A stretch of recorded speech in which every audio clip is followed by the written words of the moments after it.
ambiri akupitirizabe kumanena kuti ndamangidwa.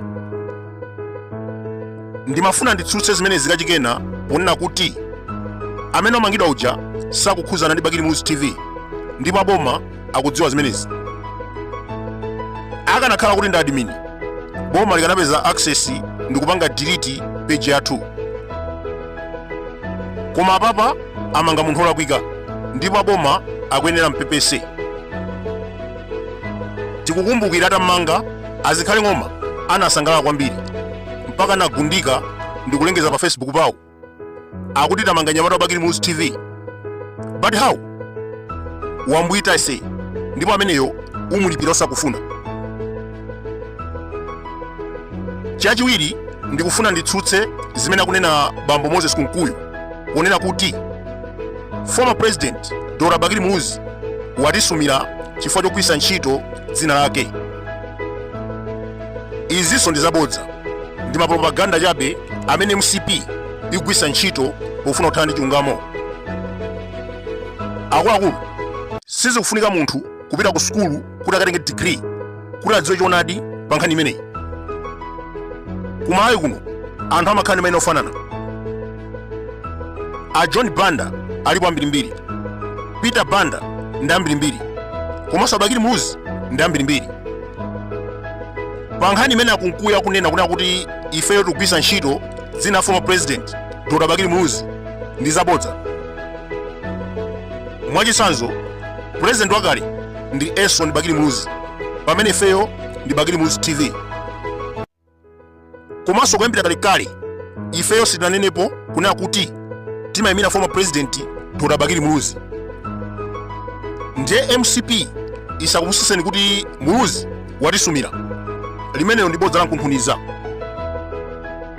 Amene akuti saka ndi akuluakulu a boma la MCP ndokwiya kwambiri chifukwa cha nkhani zakatangale zimene tikunena. Ambiri mukhoza kumadabwa kunena kuti kodi Chakwera mwana wake Vitumbiko Mumba Kunkuyu komanso Zikhale Ng'oma ndokwiya kwambiri ndi Bakili News TV chifukwa chani? Mwachidule posafuna kutaya nthawi, anthu amene wakudziwa kuti amene akuti sina khutu ndi anzawo ku MCP komweko, ku State House komanso Capitol Hill. Ndi chifukwa chake akumva kupweteka kwambiri. Nkhani yonena kuti akulu ena ake a engineer analandira 1.2 billion kwacha kuchokera ku Sierra 20 ndiyoona. Nkhani yonena kuti analandira 2 billion ku Nokma ndiyoona.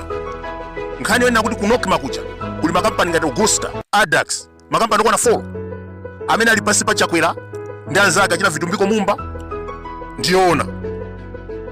Amalandira makomishoni ndithu ndalama zimapita ku Dubai, United States komanso UK kuba ndalama za Malawi.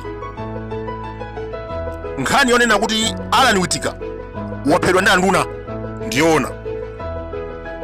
Kayagula majaji, kayagula ndani, kayagula polisi kuti azitopseza, koma nkhani zimene tikunena pano ndizoona. Ena tikamanena nkhani ngati zimenezi amene kuti iyayi mukunama, this cannot be true. Pa 20 October ndinarusa video imene mafotokoza kuti pali maloya ena ake aku Belgium amene amusumira Zikhale Ng'oma ku Khothi la ICC. Ambiri atamvera ankatsutsa kumanena kuti ndikunama komanso Zikhale Ng'oma ndi madana naye. Ndiye dzulo pa 29 October newspaper ina yake ya Malawi kuno imene machedwa kuti The Nation on Sunday inalemba zomwezo. Mutu wake ananena kuti choyamba mukapange check chifukwa ndimafuna confirmation. Mukapange check newspaper imene ya dzulo pa 29 October The Nation on Sunday analemba mutu wina wake umene umanena kuti refugees drag government to ICC. Zimene sizikusiyana ndi zomwe ndinkafotokoza pa 20 October. Ndi ambiri mukamanena kuti ine ndimadana ndi Zikhale Ng'oma. That is not true. Sitimadana naye. Koma mmene akugwirira ntchito yake akugwira molakwika. Tikukumbukira mbuyomu anayamba kumathamangitsa ma refugee. koma chodabwisa mapeza kuti akuthamangisa ma refugee okhaokhawo amene anabwera kuno ngati ma refugee, koma zigawenga zenizeni zimene zikusunga futi amazisiya. Ndi pamene pamene panabwera question mark kuti iyeyi wanena bwinobwino kuti ndikufuna tizithamangisa anthu amene akusunga futi akupanga ndalama za feki komanso amagulisa katundu wa feki. Tinasangalala kwambiri, koma kunapezeka kuti akugwira ma refugee okhaokha ndi kumasiya zigawenga zija zimene zikusunga futi kumalawi konkuno.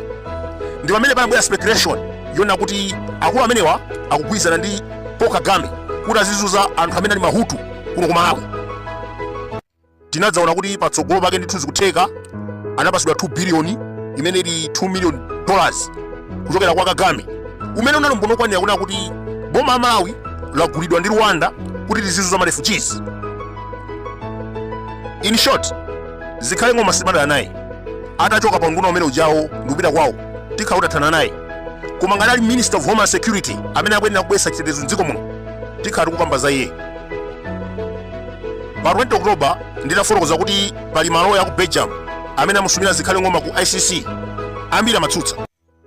Dzulo pa 29 October The Nation on Sunday inalemba zomwezo pamutu onena kuti refugees drag government to ICC, zimene zikufanana kwambiri ndi zomwe ndimafotokoza pa 20 October. Mbuyomu ndakhala ndikunena zokhuza asilikali ku Rwanda amene akulowa m'dziko muno mwachinyengo. Pa 5 October umboni ogwirika unapezeka.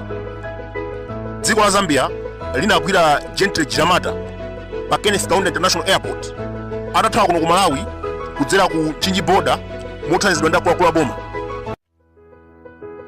Ndikamayina chonchi a Thomas Didimu ena amatsutsa. Ndiye tikufuna Zikhale Ng'oma ngati minister abwere poyera atiuze munthu amene anachita chinyengo pomutulutsa Chiramata pa Chinji border. It's obvious kuti sanganene zimenezi chifukwa ndunawa ndi amene akumalowetsa komanso kutulutsa asilikali ku Rwanda m'dziko muno. Munthu uyu Chiramata anapha munthu, anatulutsidwa pa belo ndi kulandidwa passport yake. Zinatheka bwanji kuti atuluke pa Chinji border ndi kupezeka ku Zambia? Yankho mulipeza nokha. Mbuyomu boma la Zambia linagwira anthu 50 pa border, ananyamula mayunifomu ankhondo ndipo ankafuna kulowa m'dziko la DRC.